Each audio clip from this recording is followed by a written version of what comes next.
So once again, I want to welcome everyone today to this Bible Hour 1. And today is Sabbath, December 26, 2020. And if everyone would please turn to the book of Ecclesiastes. We're going to read through the entire book of Ecclesiastes. And then I'll offer some comments towards the end. So I'm going to be reading in a version which is a little bit more reader friendly. It's called the Common English Bible, and it's a good translation. It's fairly accurate in terms of the languages, but it's also very readable. We use this, if you recall, some of you who were studying the book of Proverbs with me a couple of years back, we used the Common English Bible to read through the Proverbs, and it was very helpful. So we'll start reading with chapter 1, and I'm just going to read straight through. Ecclesiastes, chapter 1. The words of the teacher of the assembly, David's son, king in Jerusalem. Perfectly pointless, says the teacher. Perfectly pointless. Everything is pointless. What do people gain from all the hard work that they work so hard at under the sun? A generation goes and a generation comes, but the earth remains as it always has.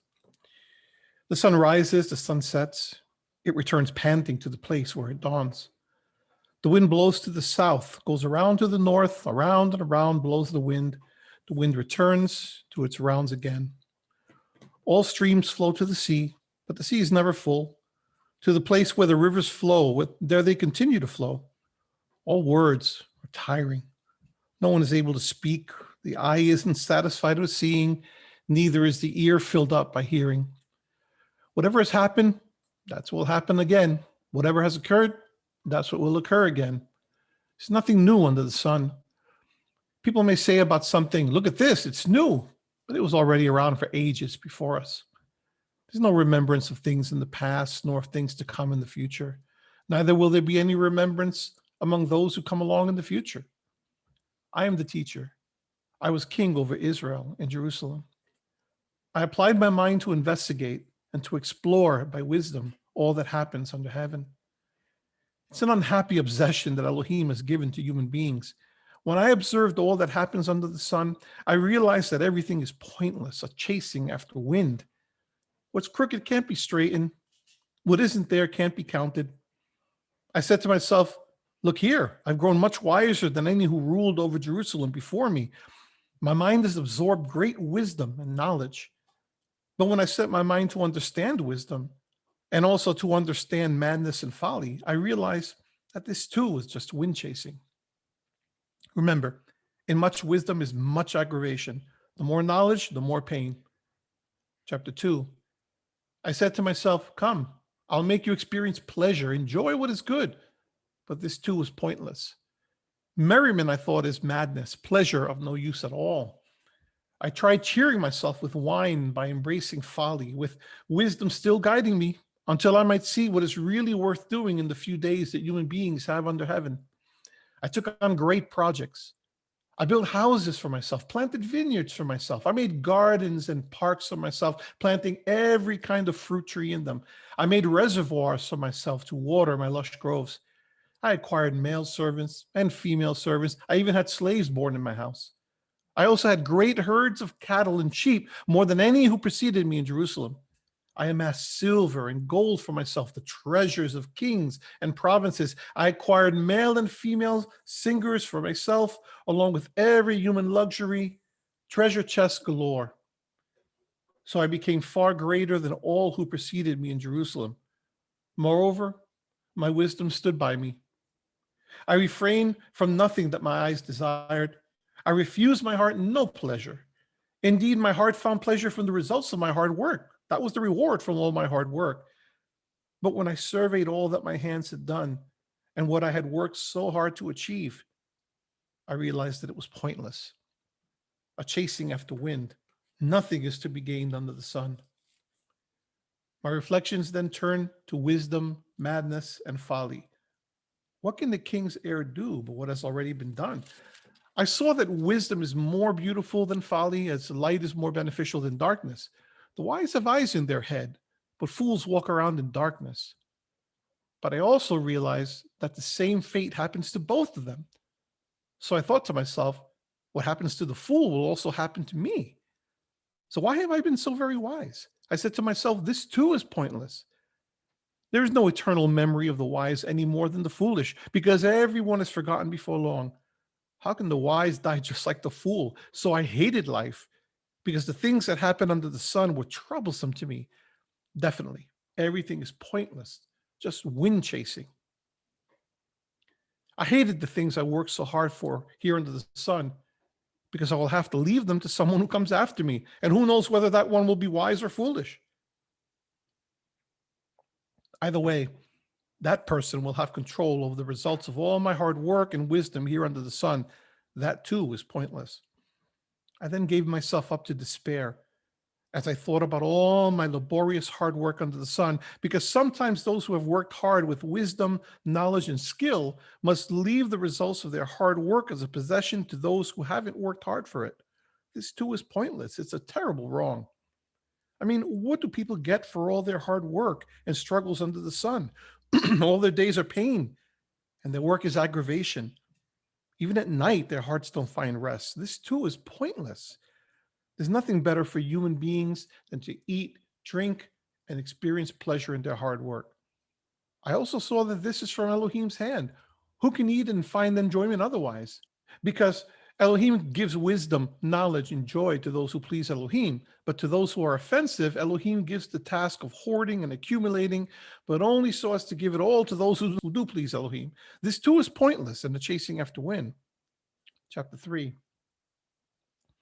There's a season for everything, and a time for every matter under the heavens, a time for giving birth and a time for dying, a time for planting and a time for uprooting what was planted, a time for killing and a time for healing, a time for tearing down and a time for building up, a time for crying and a time for laughing, a time for mourning and a time for dancing, a time for throwing stones and a time for gathering stones, a time for embracing and a time for avoiding embraces, a time for searching and a time for losing, a time for keeping and a time for throwing away, a time for tearing and a time for repairing, a time for keeping silent and a time for speaking, a time for loving and a time for hating, a time for war and a time for peace. What do workers gain from all their hard work? I have observed the tasks that Elohim has given human beings.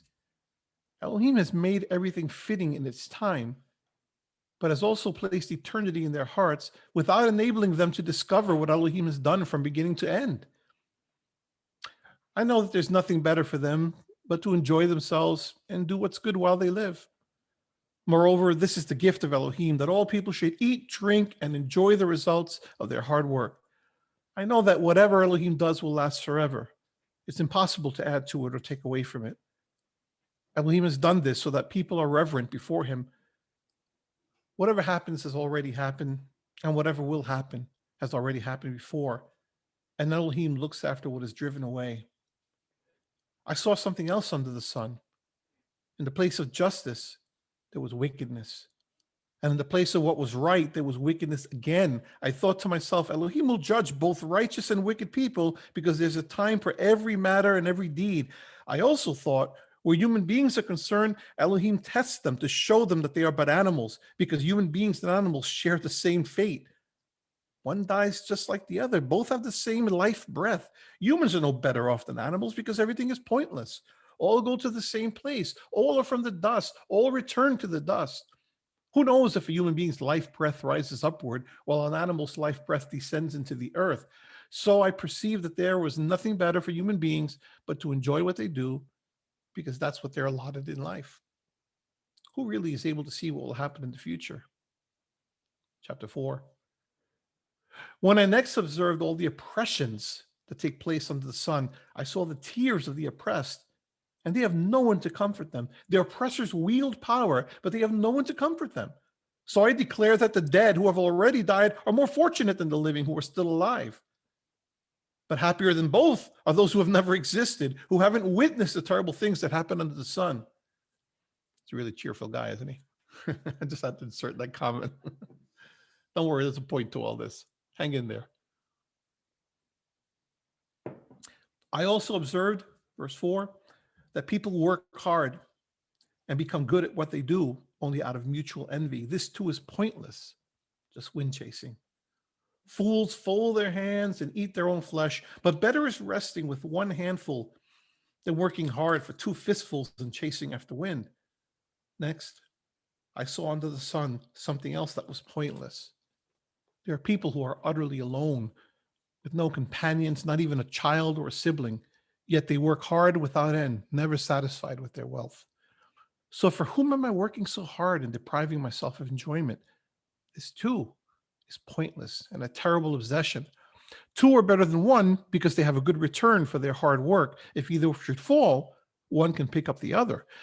But how miserable are those who fall and don't have a companion to help them up. Also, if two lie down together, they can stay warm. But how can anyone stay warm alone? Also, one can be overpowered, but two together can put up resistance. A three-ply cord doesn't easily snap. A poor but wise youth is better than an old and foolish king who no longer listens to advice. He emerged from prison to become king, even though during his rule a poor child is born. I saw all who live and walk under the sun following the next youth who would rise to take his place. There was no counting the number of people he ruled, but those who came later aren't happy with him. This too is pointless and chasing after wind. Chapter 5. Watch your steps when you go to Yahweh's house, to Elohim's house. It's more acceptable to listen than to offer the full sacrifice. They have no idea that they're acting wrongly. Don't be quick with your mouth or say anything hastily before Elohim, because Elohim is in heaven, but you are on earth. Therefore, let your words be few. Remember, dreams come with many cares, and the voice of fools with many words. When you make a promise to Elohim, fulfill it without delay, because Elohim has no pleasure in fools. Fulfill what you promise. Better not to make a promise than to make a promise without fulfilling it. Don't let your mouth make a sinner of you, and don't say to the messenger, it was a mistake. Otherwise, Elohim may become angry at such talk and destroy what you have accomplished. Remember, when dreams multiply, so do pointless thoughts and excessive speech. Therefore, fear Elohim. If you witness the poor being oppressed or the violation of what is just and right in some territory, don't be surprised because the high official watches over another and yet others stand over them. But the land's yield should be for everyone if the field is cultivated. The money lover isn't satisfied with money, neither is the lover of wealth satisfied with income. This too is pointless. When good things flow, so do those who consume them. But what do owners benefit from such goods except to feast their eyes on them? Sweet is the worker's sleep, whether there's a lot or little to eat, but the excess of the wealthy won't let them sleep. I've seen a sickening tragedy under the sun. People hoard their wealth to their own detriment. Then that wealth is lost in a bad business venture, so that when they have children, they're left with nothing. Just as they came from their mother's womb naked, naked they'll return, ending up just like they started. All their hard work produces nothing they can take with them. This too is a sickening tragedy. They must pass on just as they arrived. So what then do they gain from working so hard for wind? What's more, they constantly eat in darkness with much aggravation, grief, and anger. This is the one good thing I've seen. It's appropriate for people to eat, drink, and find enjoyment in all their hard work under the sun during their brief lifetime that Elohim gives them, because that's their lot in life. Also, whenever Elohim gives people wealth and riches and enables them to enjoy it, to accept their place in the world and to find pleasure in their hard work, all this is Elohim's gift. Indeed, people shouldn't brood too much over the days of their lives, because Elohim gives an answer in their heart's joy. Chapter 6. I saw a tragedy under the sun, and it weighs heavily upon humanity. Elohim may give some people plenty of wealth, riches, and glory so that they lack nothing they desire, but Elohim doesn't enable them to enjoy it. Instead, a stranger enjoys it. This is pointless and a sickening tragedy. Some people may have 100 children and live a long life, but no matter how long they live, if they aren't content with life's good things, I say that even a stillborn child with no grave is better off than they are. Because that child dies pointlessly. Yeah, if you're reading the book of Ecclesiastes for comfort at any given moment, that's probably not the best idea.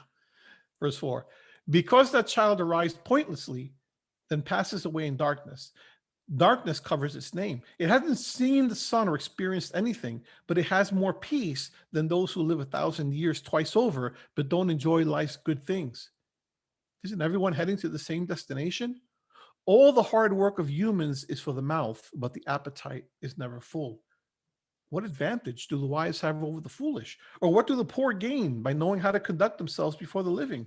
It's better to enjoy what's at hand than to have an insatiable appetite. This too is pointless, just wind chasing. Whatever happens has already been designated, and human beings are fully known. You can't contend with the one who is stronger than they are, because the more words increase, the more everything is pointless. What do people gain by it? Because who knows what's good for human beings during life, during their brief, pointless life, which will pass away like a shadow? Who can say what the future holds for people under the sun? Chapter 7. A good name is better than fine oil, and the day of death better than the birthday. It is better to go to a house in mourning than to a house party, because that is everyone's destiny, and the living should take it to heart. Aggravation is better than merriment, because a sad face may lead to a glad heart. The wise heart is in the house that mourns, but the foolish heart is in the house that rejoices. It is better to obey the reprimand of the wise than to listen to the song of fools, because the fool's merriment is like nettles crackling under a kettle. That too is pointless. Oppression turns the wise into fools. A bribe corrupts the heart. The end of something is better than its beginning. Patience is better than arrogance. Don't be too quick to get angry, because anger lives in the fool's heart. Don't ask, how is it that the former days were better than these? Because it isn't wise to ask this. Wisdom is as good as an inheritance, an advantage for those who see the sun.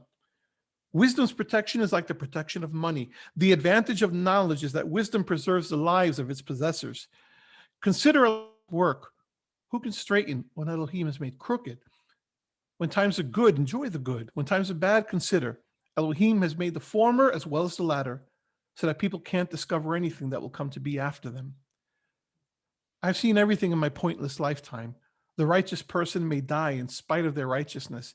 Then again, the wicked may live long in spite of their wickedness. Don't be too righteous or too wise, or you may be dumbfounded. Don't be too wicked, and don't be a fool, or you may die before your time. It's good that you take hold of one of these without letting go of the other, because the one who fears Elohim will go forth with both.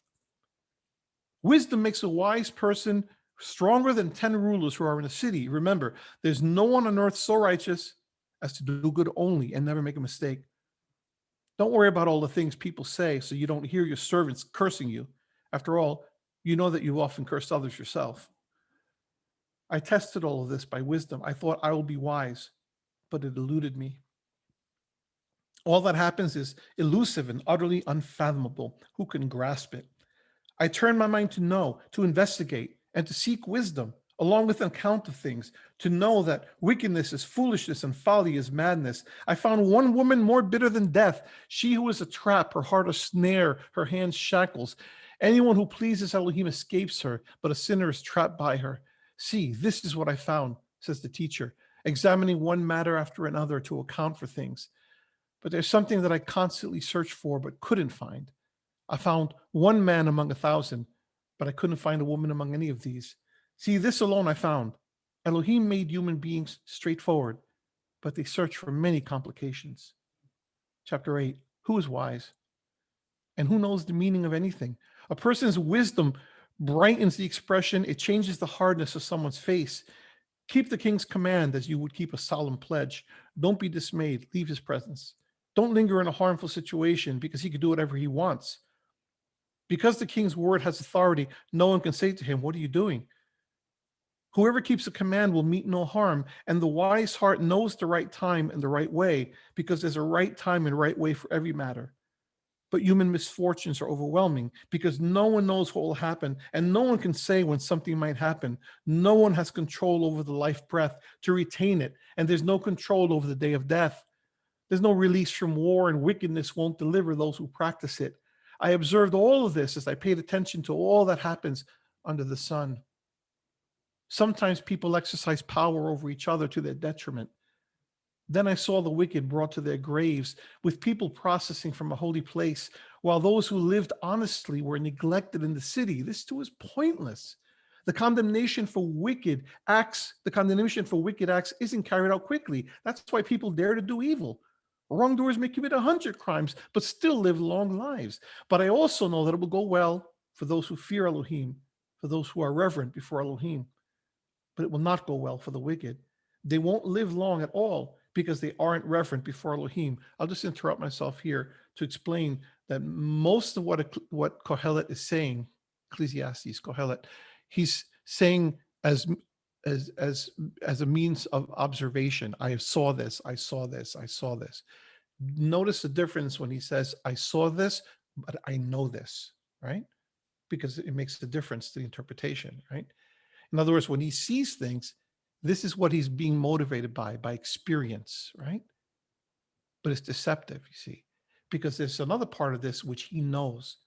So this is conflict in Kohelet. It's the conflict between what he sees with his eyes, what he experiences in life, and what he knows deep down to be right, what he knows deep down to be true. And it's agonizing for him. It's consuming him because what he knows is not backed up in his eyes by reality, right? So he knows that it will go well for those who fear Elohim, but for those who are reverent, and for those who are reverent before Elohim, but it will not go well for the wicked. But that's not what the evidence looks like. Isn't that how we think so often, my friends? We know in our hearts what Yahweh is and what he's about and what his promises are, but we see what's going on and we are pained by that, right? But it will not go well, verse 13, for the wicked. They won't live long at all because they aren't reverent before Elohim. Here's another thing that happens on earth that is pointless. The righteous get what the wicked deserve, and the wicked get what the righteous deserve. I say that this too is pointless. So I commend enjoyment because there's nothing better for people to do under the sun but to eat, drink, and be glad. This is what will accompany them in their hard work during the lifetime that Elohim gives under the sun. Then I set my mind to know wisdom and to observe the business that happens on earth, even going without sleep day and night. I observed all the work of Elohim, that no one can grasp what happens under the sun. Those who strive to know can't grasp it. Even the wise who are set on knowing are unable to grasp it. Chapter 9. So I considered all of this carefully, examining all of it. The righteous and the wise and their deeds are in Elohim's hand, along with both love and hate. People don't know anything that's ahead of them. Everything is the same for everyone. The same fate awaits the righteous and the wicked, the good and the bad, the pure and the impure, those who sacrifice and those who don't sacrifice. The good person is like the wrongdoer. The same holds for those who make solemn pledges and those who are afraid to swear. This is the sad thing about all that happens under the sun. The same fate awaits everyone. Moreover, the human heart is full of evil. People's minds are full of madness while they're alive, and afterward they die. Whoever is among the living can be certain about this. A living dog is definitely better off than a dead lion because the living know that they will die, but the dead know nothing at all. There's no more reward for them. Even the memory of them is lost. Their love and their hate, as well as their zeal, are already long gone. They will never again have a stake in all that happens under the sun. Go, eat your food joyfully and drink your wine happily, because Elohim has already accepted what you do. Let your garments always be white.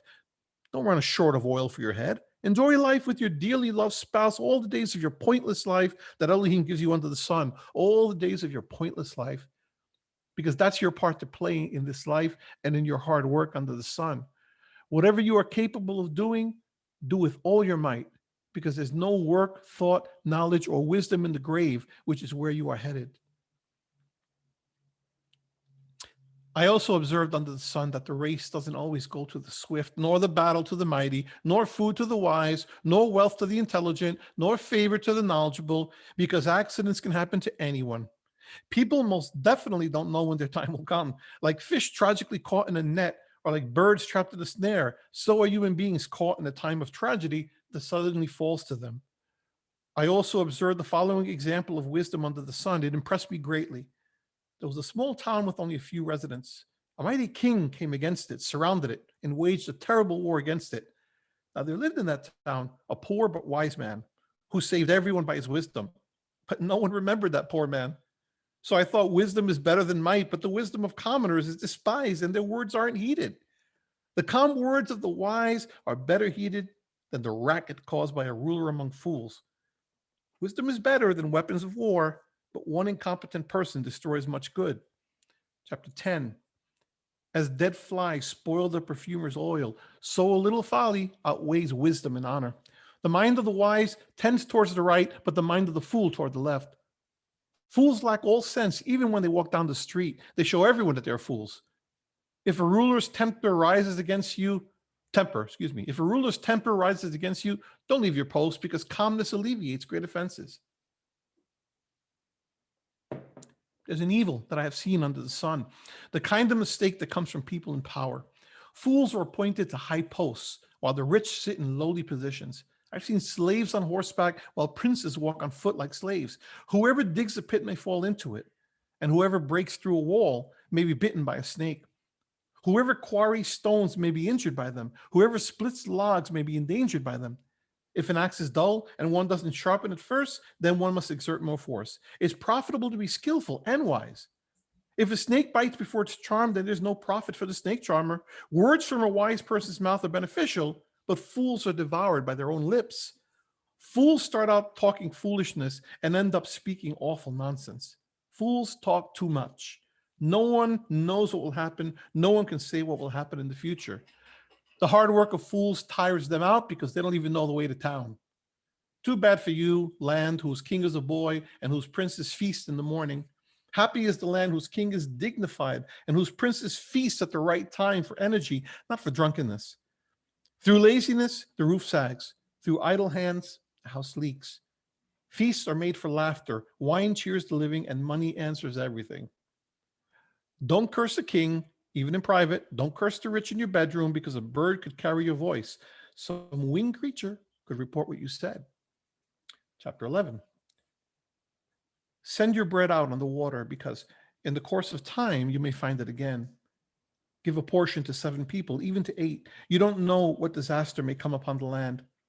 If clouds fill up, they will empty out rain on the earth. If a tree falls, whether to the south or to the north, wherever it falls, there it will lie. Those who watch the wind blow will never sow, and those who observe the clouds will never reap. Just as you don't understand what the life breath does in the fetus inside a pregnant woman's womb, so you can't understand the work of Elohim, who makes everything happen. Scatter your seed in the morning, and in the evening, don't be idle, because you don't know which will succeed, this one or that, or whether both will be equally good. Sweet is delight, and it's pleasant for the eyes to see the sun. Even those who live many years should take pleasure in them all. But they shall be mindful that there will also be many dark days. Everything that happens is pointless. Rejoice, young person, while you are young. Your heart should make you happy in your prime. Follow your heart's inclinations and whatever your eyes see, but know this: Elohim will call you to account for all of these things. Remove anxiety from your heart, banish pain from your body, because youth and the dawn of life are pointless too. Chapter 12. Remember your Creator in your prime, before the days of trouble arrive, and those years about which you'll say, I take no pleasure in these. Before the sun and the light grow dark, the moon and the stars too. Before the clouds return after the rain, on the day when the housekeepers tremble and the strong men stoop, when the women who grind stop working because they're so few, and those who look through the windows grow dim. When the doors to the street are shut, when the sound of the mill fades, the sound of the bird rises, and all the singers come down low. When people are afraid of things above and of terrors along the way, when the almond tree blanches, the locust droops, and the caperberry comes to nothing, when the human goes to the eternal abode with mourners all around in the street, before the silver cord snaps and the gold bowl shatters, the jar is broken at the spring and the wheel is crushed at the pit. Before dust returns to the earth as it was before, and the life breath returns to Elohim who gave it. Perfectly pointless, says the teacher. Everything is pointless. Additionally, because the preacher or the teacher was wise, he constantly taught the people knowledge. He listened and investigated. He composed many proverbs. The teacher searched for pleasing words, and he wrote truthful words honestly. The words of the wise are like iron-tipped goads. The collected sayings of the masters are like nails fixed firmly by a shepherd. Be careful, my child, of anything beyond them. There's no end to the excessive production of scrolls. Studying too much wearies the body. So this is the end of the matter. All has been heard. Worship Elohim and keep Elohim's commandments, because this is what everyone must do. Elohim will definitely bring every deed to judgment, including every hidden thing, whether good or bad. How does that make you feel? Kind of puts you in a dark place, doesn't it? When you listen, when you hear about this book. And what I'm going to do here is I'm going to switch over to a more common translation as I go through some of the commentary. So the book of Ecclesiastes is deliberately written like this. The book of Ecclesiastes is not the easiest book to understand, because it's wisdom literature. It's a form of poetry. It's kind of like Proverbs, and it's exactly like Proverbs or the book of Job. And there are things that are written in here which are meant to be taken metaphorically and not necessarily literally. So here's the deal with Ecclesiastes, right? And by the way, it's taken me years to understand the book of Ecclesiastes, and by the grace of Yahweh, I think I'm finally getting a better grasp of it. And I owe a lot. I always like to give credit where credit is due. There's an Old Testament scholar by the name of Tremper Longman III. Tremper, Tremper, it's a unique name. Tremper Longman III, very, very smart individual. You'll actually find him on Right Now Media if you look for a couple of things there. And he's written extensively on wisdom literature, and I really appreciate his commentary on Ecclesiastes, but there are others as well. One of the things I'd recommend that you do when you're finished with me is that you go on to Right Now Media, and then you check out Tim Mackey's Bible Project explanation of the book of Ecclesiastes. And if we have time before we leave today, I'll share a piece of that with you so you can at least see what it looks like. Because it's very good and very consistent with what I'm going to share with you today. So the book of Ecclesiastes it's a life lesson, is what it is. It's in essence a single long discourse or quotation by someone referred to as Kohelet. So the Hebrew title of the book is Kohelet. Ecclesiastes comes by way of the Latin, but the term Kohelet, some of the words in this book are a little bit, how should I say, they're somewhat vague. So there are different opinions on what they mean. But the term Kohelet literally means, it comes from a root word, kahal, which has to do with assembling, gathering. So the term Kohelet is a particular form, a grammatical form of the verb, the feminine active participle, which essentially makes it kind of like an occupational thing, like someone who gathers, right? Or someone who assembles, the assembler, the gatherer. But because of the context in which it's written, people will typically say the preacher. Well, preacher is kind of more of something that you see preaching, right? That term is usually, that terminology is used more in the sense of when you get to New Testament writings. So it's a little bit anachronistic, but teacher seems to fit the bill. So that's why many versions, including the one I just read, and here in the NIV, they call him the teacher. But really, it's technically more the gatherer or the assembler. Why gathering? Why assembling? Well, because you're assembling people to teach them, right? It's like you're a philosopher. This person is kind of like a philosopher, gathering people together to share wisdom with them. It's also possible that the word is just used not even to indicate that necessarily, but to make a connection. And you see this quite frequently in Hebrew writings, and particularly in the writings in biblical writings in general, but particularly in the Old Testament. You see connections that are made with famous people, right? Because people wonder who wrote the book of Ecclesiastes, and many people generally will say it was King Solomon. Well, the truth is that we don't really know that, right? We suspect it, and he identifies himself as, in verse 12 of chapter 1, as I, the teacher, was king over Israel and Jerusalem. So people automatically assume it was Solomon. You don't necessarily have to assume it was Solomon, right? It could have been another descendant who also shared wisdom. There's no real definitive answer. It's kind of like the book of Hebrews that people want to think it's Paul. it's the easy answer, but it's not necessarily the right answer. Same thing with the book of Ecclesiastes. Doesn't really matter. It's irrelevant to the book. The reason why people insist it's Solomon is because, oh, it's king in Israel and he's dispensing wisdom. Wisdom king, it must be Solomon. Not necessarily so. Doesn't really matter, right? The point is this, that Kohelet, the reason I mentioned that even is because Kohelet the writer of this may have named it, may have identified this central character here as Kohelet because of the connection of the word kahal. Solomon in First Kings, he's described as the assembler, as the one who was assembling in order to dedicate the temple. So that's probably the connection with the term kahal, Kohelet. But more important to me of the term Kohelet is this term meaningless, right? So in this one, he kept saying pointless, meaningless. In some of the more common earlier translations, like the King James, for example, you see it as vanity, right? Vanity of vanities, all is vanity. You see it a number of different ways.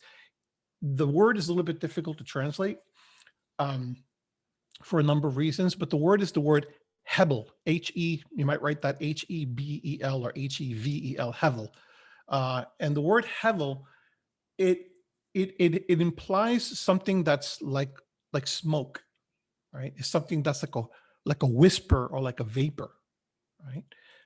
Interestingly, okay, so I'll come to that in a minute, but but the reason why it's a little bit difficult to translate is because it can refer to, depending on context, it can be metaphorical or non-metaphorical. It can refer to something that's in the context of meaning, or it can be something in the context of time. And maybe it's deliberately vague, right? Because so that we can get both of those meanings from reading through this.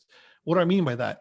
Hebel, something that's pointless, meaningless, right? That's how, like in the NIV, it's meaningless. It doesn't mean anything, right? It's kind of pointless. Some translations will even say absurd, right? There's no meaning. It's absurd. It's unfathomable, right? But the word may also mean, it may mean also that it's like a vapor or smoke in the context of time, right? That there's no way to catch this thing, right? It's like we have the expression in English, you're chasing after smoke, or you're chasing after vapor, you're chasing after nothing, the ether, right? But the bottom line is, when you look at all that together, regardless of which meaning you go with, it all really points to the same thing, right? It all means that it points to the transitory nature, the temporary nature of things, the fact that you can't pinpoint something, there's no real substance to it, right? That life can be that way. Life can seem that way. Certainly it seemed that way to Kohelet, right? That life is like, there's no definitive nature of time. There's no definitive nature of meaning. It's just there. It's like chasing after wind. It's like chasing dreams, right? So all those senses in there are meant to give you that sense of sort of despair and hopelessness that Kohelet feels, right? Because he's describing the pointlessness or the meaninglessness of life from a certain perspective, right? And it's interesting that the Jews will typically have certain books or scrolls that they will put emphasis on during different holy days throughout the year. So you'll often see, for example, the Song of Solomon read during Passover time because of its connection with springtime, right? You can kind of see the connection there. The book of Ruth, the Megillah, the small scroll, the Megillah of Ruth, is usually read around the time of the Feast of Weeks, and the connection there is Ruth out in the fields during the time of the harvest, right? And then the book of Ecclesiastes is usually reserved for Sukkot, for the Feast of Tabernacles time, because of the temporary nature, right? Because tabernacles is like a temporary dwelling and a temporary condition, right? So Ecclesiastes is usually used for that. But anyway, so what is going on here? Well, what's going on here is that there are actually, and this is key to understanding the book, there are actually two voices here. Two voices. Kohelet is the main one, which you see from about verse 12 of chapter 112, till about, just kind of hold your place there, till about chapter 12, verse 9. Actually, verse 8, to be honest. Okay. So right around 12, verse 8, the voice changes. Okay. And there are a couple of instances in here where the second voice is found as well. The second voice actually begins in chapter 1 and goes from chapter 1 to verse 11, verse 1 to verse 11, and then pops up again somewhere in the middle of the book. I think it's somewhere around chapter 9, if I remember correctly. What's happening is that the first voice is relaying the words of Kohelet. To who? Presumably to his son. This is wisdom. This is the whole Ecclesiastes. This is a son sharing the words of Kohelet with his son. He's doing a lesson for his son using, in effect, what amounts to sort of a parable to his son. So he's giving him a life lesson, a very deep life lesson, and a very tough life lesson through the words of one figure called Kohelet. That's why I say it's not really important who the identity of Kohelet is per se, because he's not the important one in the book. The important one in the book really is the father giving the lesson to his son, or maybe if it's not a father to a son, it's a wise man to a student, which is what you did with Proverbs. You taught them to your students. You taught them practical life lessons. And what essentially the book of Ecclesiastes is, the bulk of it, in other words, all the words of Kohelet, are a viewpoint of life that the father wants to expose the son to, and we're going to assume it's the father going to a son. He wants to expose the lessons of Kohelet to his son, because this is what his son is going to be hearing all his life. These are the attitudes. He's preparing his son. He's showing him what all through his life he's going to be hearing about the negativity of life and all these different things that Kohelet is speaking about. And he's trying to say to him, you're going to hear all this stuff and you're going to hear this perspective, and painful as it is to hear, and I'll explain why I say painful in a minute. Painful as it is to hear, you need to hear it, because I can't shield you from it. You're going to be hearing these things, but it's not the correct perspective. So the final punchline, if you will, of the whole thing. I don't want to use the term punchline because it implies that's a comedy. It's not a comedy at all. It's very serious, right? But the final conclusion of this is the conclusion that he offers at the very end, right? So let's go back to chapter 1 for just a minute. So he starts out, the words of the teacher, son of David, king in Jerusalem, right? And by the way, son of David, you say, well, that's got to be Solomon. Well, son of David is a term that's used for any descendant of David, essentially, right? I'm not trying to understand that this was Solomon. I just want to let you know that everything is not always what people, make it out to be just because you use words in a certain way. Okay, but anyway, so he's explaining the words. I'm going to give you the words of Kohelet, son of King David. And he starts out, meaningless, Hevel, right? That's what the teacher says. Everything's meaningless, utterly meaningless. So he gives them, it's in good speaking form, where you tell someone what you're going to tell them, then you tell them, and then at the very end you told them what you just told them, right? That's how you do a good speech. So he says to him, meaningless, utterly meaningless, everything's meaningless. This is where he's introducing him. This is what you're going to hear here. Now I'm going to tell you all the details about what he's saying is meaningless. And then at the very end, he sums it up in 12 verse 8, meaningless, says the teacher. Everything is meaningless. He has like bookends, right? So he gives them a little taste of it in the very beginning, and then beginning with verse 12, Kohelet begins to speak. So Kohelet is in essence like a literary device, right? May not even be a real person, is my point, right? He's making it a king because he's going to give it from the perspective of someone important, someone who's lived, someone who knows what he's talking about, someone who's had experience, who has been able to test all the different things of life, wealth and pleasure and career. And in other words, there's nothing that he hasn't experienced, right? So he can go through the full gamut, because he's saying, young man, throughout life, you're going to run into people who are going to tell you that about wealth is this, and careers is that, and women are this, and pleasure is this, right? And you're going to see all these things, and he's trying to give him the perspective from someone who would be in a position to be able to express all those things, right? And I obviously don't have time to go into any of these things in any great detail, and it's a fascinating study, because when you go through it, much of what Kohelet says is right on point. It's truthful, but the conclusions that Kohelet is coming to are not truthful. And mainly the conclusion about the meaninglessness and the pointlessness of life. So when you read through this, never read through it like taking to heart that Kohelet is saying, oh, you might as well just be depressed and, forget about everything because, right, as you're reading through it, you're feeling, you say, what in the world? How did this even wind up in the Bible, right? Because that's the point. It's meant to tell you, it's meant for you to have a reaction, and it's meant for you to push against it, right? And then the conclusion of it is at the end, no, Kohelet, you got it all wrong, right? And what's happening here is that, notice that the phrase, and by the way, the word Hevel appears about 40 plus times. Whenever you have a word that appears in a book, it's obviously very important, right? So that word Hevel is and by the way, that word Hevel is the same word in Hebrew from where the name Abel comes from. Cain and Abel, as in Cain and Abel. Abel was a vapor, right? In the big picture, he died young, right? It was like a vapor. Okay, is there also a possible allusion, Allusion, to Abel and Abel's death, right? Because death is a very prominent theme here, right? Maybe it's meant for you to remember, because again, in Hebrew, in the Hebrew scriptures, you see that frequently. You see themes that are being returned to and connections that are being made, associations that you're supposed to make when you hear a word or a phrase or a term, right? Kohelet has a problem, right? Kohelet doesn't see meaning in life. He has a struggle, as I said before, between what he knows, what he's heard. He's certainly no atheist. Clearly, he believes in Elohim, right? So he's not, let's not look at this and say, oh, this is an atheist. It's not.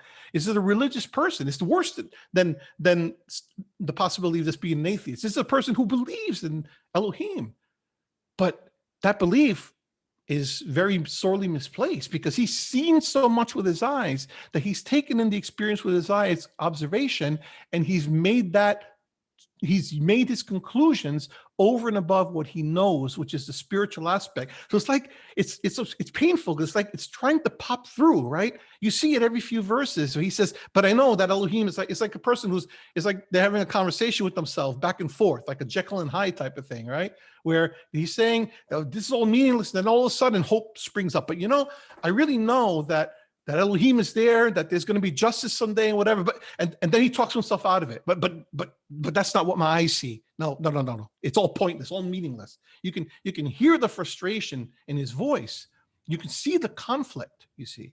And the main phrase you hear, other than Hevel 40 plus times, is the term under the sun, right? Which no scholar can definitively point to what under the sun means. But the important thing is this: that is the perspective that the Father is trying to get across to the Son. That's where he's going wrong, is that he sees everything under the perspective of under the sun. Under the sun here is meant to be something like from a human point of view, from a secular point of view, if you will. I'm putting a little bit more into that than commentators will do, but that's how I interpret that. If you're looking at it, emphasizing it with a secular point of view, if you're looking at it with, for lack of a better term, with I don't want to say with human eyes, because you know how I feel about human beings being an image bearer, right? But if you look at it from with secular eyes, yeah, it looks like everything is falling apart. But if you look at it with, although the term doesn't appear in there, if you look at it with an above the sun perspective, so to speak, right? The above the sun meaning from the perspective of Elohim, from the perspective of one who is eternal, and from one who knows the end from the beginning, then it takes on a very different picture. Because Kohelet's right. He's not wrong about the things he's saying. It's just he's coming to the wrong conclusion because he's looking at everything and judging it through the filter of an under the sun perspective. That's where we go wrong. And Kohelet is so many of us in our present day. We're looking at things from an under the sun perspective. And Ecclesiastes ultimately is meant to encourage us, is meant to say to us, no matter what your eyes are telling you, no matter what your senses are telling you, no matter what it looks like, that's not the point of the matter. The point of the matter is what comes at the end. So at verse 8 of chapter 12, he says, meaningless as a teacher. Everything is meaningless. And then the tone shifts. Now we come back to the Father, who now starts to say, okay, now let's see what should we learn from all this? So Kohelet is no longer, right? He's now, okay, I just showed you, first person, Kohelet speaking. Now he's out, right? Not only was the teacher wise, but he also imparted knowledge to the people, right? So he was wise. He imparted knowledge to the people. He pondered and sought out. To his credit, he pondered and sought out and set in order many proverbs. So there's no question that this was a person with wisdom. The teacher searched to find just the right words, and what he wrote was upright and true. But he wrote it, it was upright and true, but from his perspective, from the perspective of being under the sun. So if you're judging based on his perspective under the sun, yeah, everything he said made total sense. But very important, verse 11, the words of the wise are like goads, like it says here, a pointy instrument. A goad is like a pointy implement that shepherds would use to prod the sheep to get them to move. It had like a little point to it, so it was painful, right? And that's his point. The words of the wise are like goads. They're collected sayings like firmly embedded nails given by one shepherd. So he's saying the lessons of wisdom are sometimes painful, right? They're meant for good. They're given by one shepherd, but they're going to cause pain. I've caused you, my son, I've caused you some pain in having you hear these words because it wasn't pleasant to hear, right? It's like I kind of feel with you guys today that I'm reading all this stuff to you and I'm saying, should I even be reading this, right? Because I'm probably, if you weren't feeling happy to going into this, you're probably thinking, oh my goodness. But it's a painful lesson, but it's an important lesson. And in fact, the things that we tend to learn with more emotion, whether it's good or bad, with the more intense the emotion, the greater that you learn the lesson, because it sticks longer, because it's like the pain you associate it with something.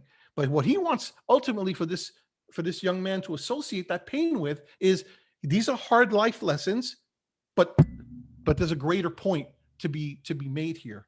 And he says to him, be warned, my son, of anything in addition to them. So that translation is kind of like, what I think he's actually saying is the words of the wise are like goads, but be warned of anything in addition to them. In other words, don't make them more than what he's saying, right? In other words, he's talking about the words of the wise, be warned of anything in addition to them. In other words, take the words of the wise, take the truthful elements, but be careful about anything beyond the truthful parts of it. Be careful when the opinion, especially these negative opinions, that's beyond what he should be saying.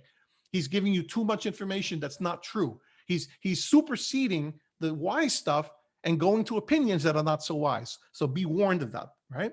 And he says, in addition, he says, of making many books there is no end, and much study wearies the body. He's saying, Ecclesiastes, he's saying Kohelet is suffering the fate of a lot of teachers, that the more they think about stuff, the more they chase the mice in their heads, the less conclusions they come to. Have you ever been in that kind of a position that you think you have something straight, and then you keep on sitting, rolling it around your head until the point where it no longer is comprehensible to you, and all you have is confusion and pain? That's what he's saying about Kohelet. It says, of making many books, there's no end. You can study this forever. You will never come to a final conclusion. It's kind of like the same thing that Paul says in one of the letters. I think it's one of the letters to Timothy. He says, don't get into word fighting. You remember that? Because there will always be something you can argue about. I've learned that the hard way with all the reading of scholars and everything, right? You will never reach a conclusion about all scholars coming to agreement with one another. And it's not just limited to scholars. I mean, among anyone who talks about religion, what are the two things in life you don't talk about? Politics and religion. So what are the things that we generally talk about all the time? Politics and religion, right? Which is why we get so much pain, right? So the reason you're not supposed to talk about those things in the context of in which people mention it is because you will always go round and round and round. When's the last time you got into a conversation about your faith with someone who's not in the faith, and they left the conversation saying, you know what, you convinced me. You have just totally convinced me. Or politics, done the same thing. You've just changed my mind. It may have happened, but I bet you it's been rare, particularly with regard to religion. And this is what he's saying. He's saying you will always have something to study. Enough study is going to be a weariness of the body. You're going to tire yourself out before you ever come to an agreement on things. So he's saying to him, to this young man, he's saying, so you heard all this. It was necessary for me to expose you to all these words, but don't make it more than what it is. Take it for the hard lessons I wanted to give you, but now I'm going to give you, and then he wraps it up quickly. I'm going to give you the conclusion of what you should take from all this. Because here's what he said in verse 13. He says, now all has been heard. Here's the conclusion of the matter. It's as if the tone here it's as if he's saying, okay, enough of Kohelet, enough of this. Now this is what you need to know. right? He says, you've heard all this. This is what you need to know. Fear Elohim and keep his commandments. For this is the duty of all mankind. For Elohim will bring every deed into judgment, including every hidden thing, whether it is good or evil. So in other words, he's saying that part of Kohelet that he kept fighting, that's the part that you have to embrace. Fear Elohim, in other words, in a sense of reverence, right? You know, it's interesting because Kohelet, at some point, he maybe, I don't remember if he used exactly those words, but he also says that we should fear Elohim. But it's interesting because when you look at the context and how Kohelet says it, he's not saying fear Elohim in the same way. He's not saying fear Elohim with respect and reverence for, you know, for being Elohim. It's like fear Elohim, like turn tail and run away so he doesn't hurt you, right? He keeps saying, hey, the best you can do, go eat, drink. He keeps saying it. Eat, drink, have fun, because that's all Elohim's giving you. He's giving you all these gifts. That's about all you can do, you know, and whatever time you have, just go ahead and go for it, right? That's not, we all know that's wrong. That doesn't solve the issue, right? Now, do we have all the answers? Is it all made evident and clear to us exactly why things are unfair, etc.? No, but that's not the point of it. The point of it is that Yahweh is eternal, and we need to trust him, and we need to believe in him, and that we can believe in him because that part that even Kohelet himself knew, that part is true. And that's going to have to be a comfort for us. Kohelet thinks that life is meaningless because he sees three things that keep on throwing a wrench in the works.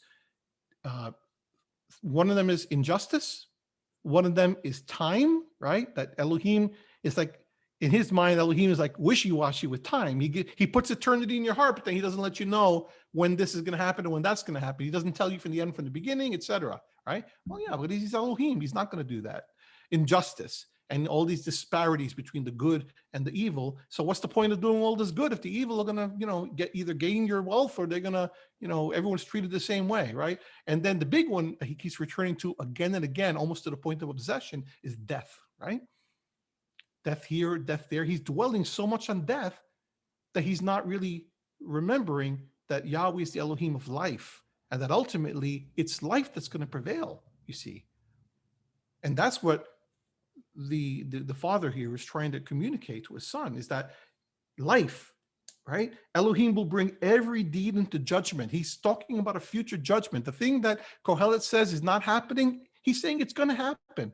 You got to trust Elohim. It's going to happen. So your duty is not to question when it's going to happen. Your duty is to keep Yahweh's commandments and trust that it's going to happen so that you can be right with Yahweh.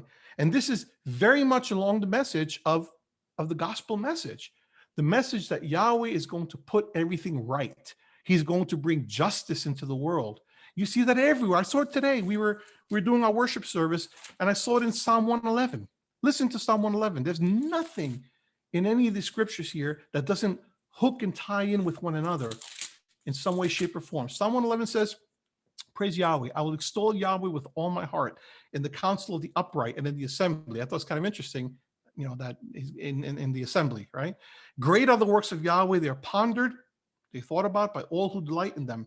Glorious and majestic are his deeds, and his righteousness endures forever, etc. And then he goes down, you go down to verse 4. He has caused his wonders to be remembered. Yahweh is gracious and compassionate. Grace, compassion, those are the ways that Yahshua brings justice into the world through his servants. He remembers his covenant forever. Again, that's the gospel message. He remembers his covenant. He remembers that his people need him to right what is wrong. He has shown his people the power of his works, giving them the lands of other nations. This is the concept of bringing all the nations together that we discussed last couple of weeks with the book of Acts.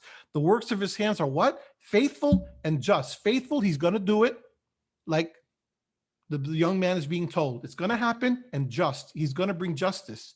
The judgments are coming.